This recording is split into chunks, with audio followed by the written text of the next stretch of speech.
Alright, we're just doing a quick comparison video here and trying to show the differences between some of these folding knives. Alright, so first off, we have the Leatherman CS4 Juice.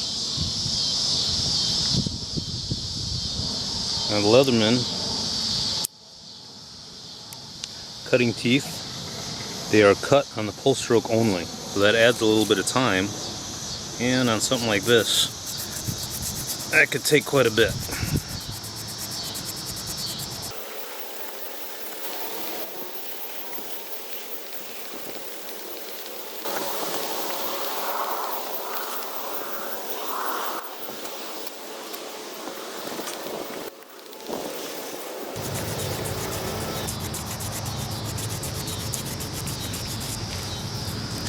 Alright, next up is the Victorinox Fieldmaster. I did put custom scales on.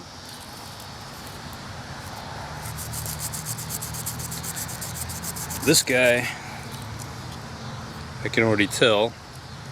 You can see the teeth on here. The teeth are cutting into the wood, both in the forward and backward direction. Cut and the pull. So I do notice a difference. It's not that much better,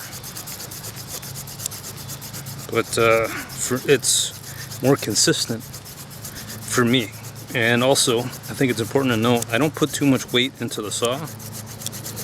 I let the saw do a lot of the work on its own. The teeth do clog up, particularly on a big sized branch like this. But for me, this is an easier sawing action. It feels more comfortable, it's more stable. But it still takes forever to cut through the tree.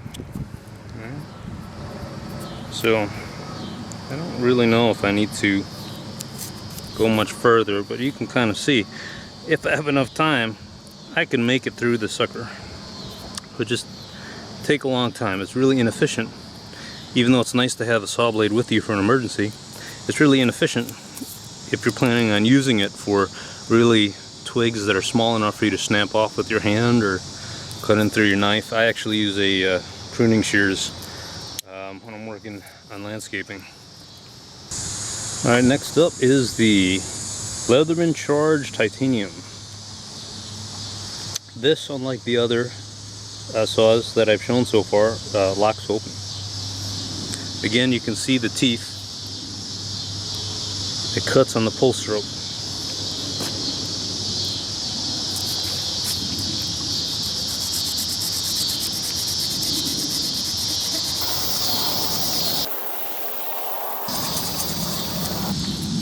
Yeah, so as you can see, you're going to be here for a while if you're to use a blade, multi-tool, or a Swiss Army knife. Doing it a little quicker. I'm not going to time it. I don't have that much time today. And that's a lot of work when I really have to take down this whole tree, and I'm probably going to do it with a handsaw. So that is the Leatherman Charge. I like it a little bit. You can tell I'd have to give it about 20% better efficiency for me in use. Going from the Leatherman, which was? Going from the Leatherman Juice to the Swiss Army Knife Fieldmaster, I'd have to give it maybe a 10-15% efficiency, at least felt by me. This guy going up from the Fieldmaster, Swiss Army Knife Fieldmaster, I'd probably have to say it feels, even though it only cuts on the pull stroke, it feels like it's a little more efficient. I'd have to give it another 25% efficiency, less. It's uses less energy, but still a considerable amount considering I've only gone so much in that period of time. Alright, next up, this is a Victorinox one-hand trekker. See, this does not lock open. What's supposedly is nice is that it's angled a little further up so that it doesn't have a tendency to close on you. I've never really had that issue. I don't really try to power through these saws anyway. Again, with the teeth, you can see that it cuts both on the pull and the push.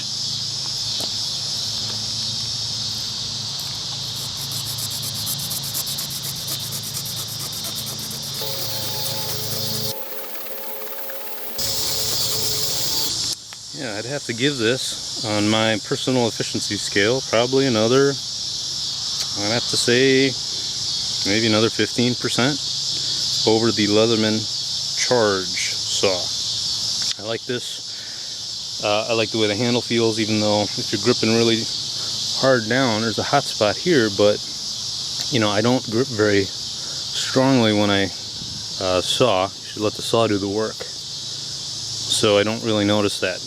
But I do prefer the handle. You get a little bit longer saw, so that's a tiny bit more work per stroke, and it cuts both on the pull and the pull. The pull and the pull and the push. All right, next up, this is actually an old Milwaukee folding hand saw.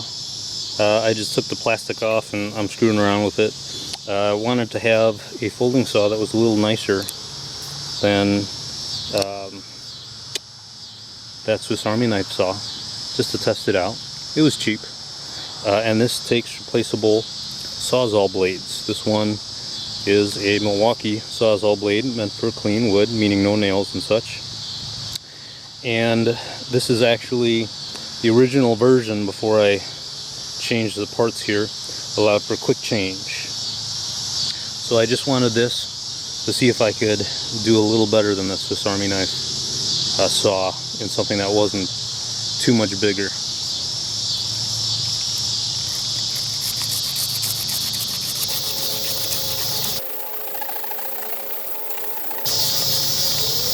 Alright, so over the Swiss Army knife, the one-handed trucker anyway, I guess I should mention that this is a cut on the pull only, as you can see from the teeth, and it's also really meant for high-speed oscillating Sawzall blades. I like the fact that there's a slightly longer saw, so I can do more of a stroke through it. I'd have to give it, on average, maybe another 20% efficiency over the Swiss Army, what was it, the one-handed trucker. You're kind of seeing here that as you increase the blade saws, at least as a user experience, if I'm to subjectively define the ease of use, it seems like I keep going up about 15 to 20%. Alright, and last, we have the $20 Corona curved saw. I like the curved saw. So as you can see from the teeth, not only does it cut on the push and the pull, but because it's curved, it's actually biting into the wood at multiple angles throughout the stroke.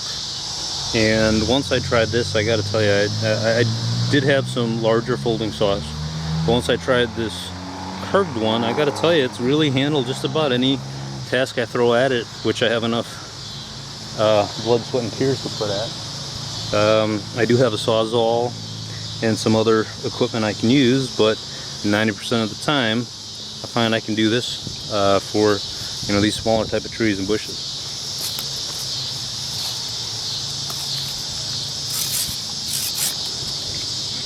Sometimes I forget to do this undercut. It's very important, especially if this is a live tree. This whole thing I have to take down, but make sure you use your undercut, and I let the saw do the work for me, so I'm not really putting a lot of pressure. What is important, that you have a nice steady surface so that that energy isn't wasted into the limb going back and forth.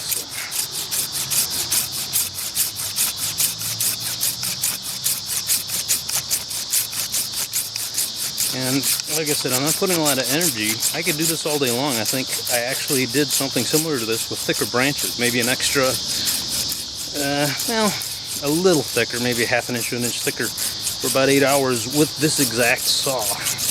Done some bad things, really abused this saw over the years. I keep wanting to get a new one, but I figure, what the heck, you know, you might as well use it till it doesn't work anymore. Best $20 investment I ever put, at least into a you know, a utility. I don't know if you call it a utility knife or what.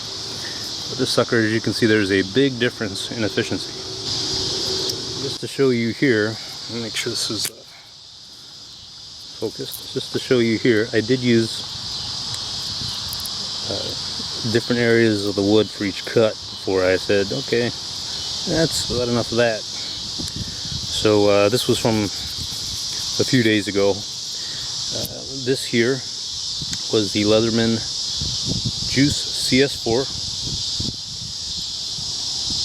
This one here was from the Victorinox Fieldmaster. Here's the Leatherman Charge. Here is the Victorinox one-hand trekker. This was from our Sawzall folding blade from old Milwaukee. And then final cut here was for the Corona $20 folding saw with a curved blade. Alright, just as a side note, I wanted to mention that although you could hack these, when it comes to wood processing, although you could hack these with a knife or do a push cut and all that fun stuff, when you're talking about efficiency, needing to do a lot of this over time, between cutting it, collecting it, putting it in a pile, whichever, a lot of people, you know, really forget about these guys. This is a Corona. There's different models. I'd put this one through the ringer, but it's pretty darn quick when you use the proper tool for the job. So, just as an example,